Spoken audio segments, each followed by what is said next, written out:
తన కుమార్తెను గత 2 ఏళ్లుగా బలవంతంగా వ్యభిచార కూపంలోకి దించారని ఆమెను కాపాడాలని ఓ బాధితురాలు హోంమంత్రి వంగలపూడి అనితను కలిసి విన్నవించుకున్నారు. ఈ విషయంపై ఇప్పటికే తిరుపతిలోని స్థానిక పోలీసులు, ఉన్నతాధికారులు మరియు ప్రజాప్రతినిధులను కలిసినా ఎవరూ స్పందించలేదని ఆ తల్లి బోర్డును విలపించారు. ఇప్పటికే 3 సార్లు హోంమంత్రిని కలిసినా తనకు న్యాయం జరగలేదని ఆమె ఆవేదన వ్యక్తం చేశారు. ఈ క్రమంలో తన కుమార్తె కోసం పోరాడుతూ ఉన్న డబ్బు, బంగారం కూడా పోగొట్టుకున్నారని ఆమె పేర్కొన్నారు. బాధితురాల ఆవేదనను విన్న హోంమంత్రి అనిత ఈ కేసుపై పూర్తిస్థాయి దర్యాప్తు చేయిస్తామని హామీ ఇచ్చారు. బాధితురాలిని రేపు తనను వ్యక్తిగతంగా కలవాలని సూచించారు. ఈ కేసులో ఎవరైనా దోషులుగా తేలితే వారు ఎంతటి వారైనా వదిలిపెట్టబోమని భరోసా ఇచ్చారు. లోకేష్ బాబుని కలతో ఆయన కలవనీరు పాలిసి ఏళ్ళ కలతో ఎవరిని కలవనీరు ఆడిపోయినా పిచ్చిది మెంటల్ థియేటర్ తిరుమలలో పనిచేసి బిడ్డని డిగ్రీ వరకు చదివించిన మాయ మాటలు చెప్పి ఉద్యోగం ఇప్పిస్తా, పెళ్లి చేస్తా అని చెప్పి తెక్కుపోయి ఈ పొద్దునికి ఆసూకి లేదే.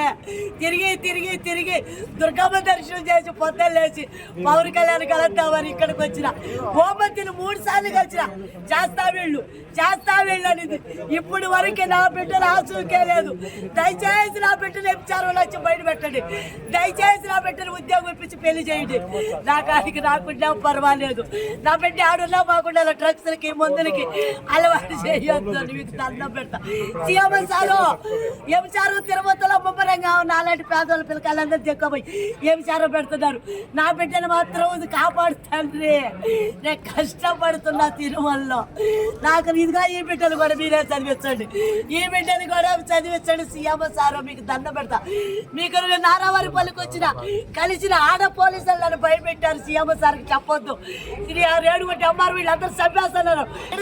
అన్నావు ఇప్పుడు నీ ఆఫీసులో చెప్తున్నా, నీ దొమ్మతారు చంపేనాను. మీ పియ్య కూడా మా ఎమ్మి చేతుల్లో ఉన్నాడు.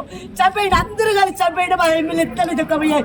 ఏమన్నా చేసుకోండి. ఈ తల్లి పోరాటం ఎంత బాధ అంటే ఏ తల్లికి కష్టాలు రాకూడదు. ఏ పేదవాళ్ళకి పిల్లలు దిక్కుపోయి వ్యాపారం పెట్టి తల్లుల్ని ఆఫీసుల చుట్టూ తిరిగి తిరిగి తిరిగి కొట్టినారు. డిఎస్పీ ఆఫీస్ కాడికి పోతే ఈ విధంగా కొట్టారు. కలెక్టర్ ఆఫీస్ పోతే ఈ విధంగా కొట్టారు. నా బిడ్డల కోసం పోరాడుతూనే ఉంటారు. నన్ను ఎందుకు కొట్టారు? నా బిడ్డ కోసం నేను పోరాటం తప్ప 20 ఇండ్లు ఖాళీ చేయించారు.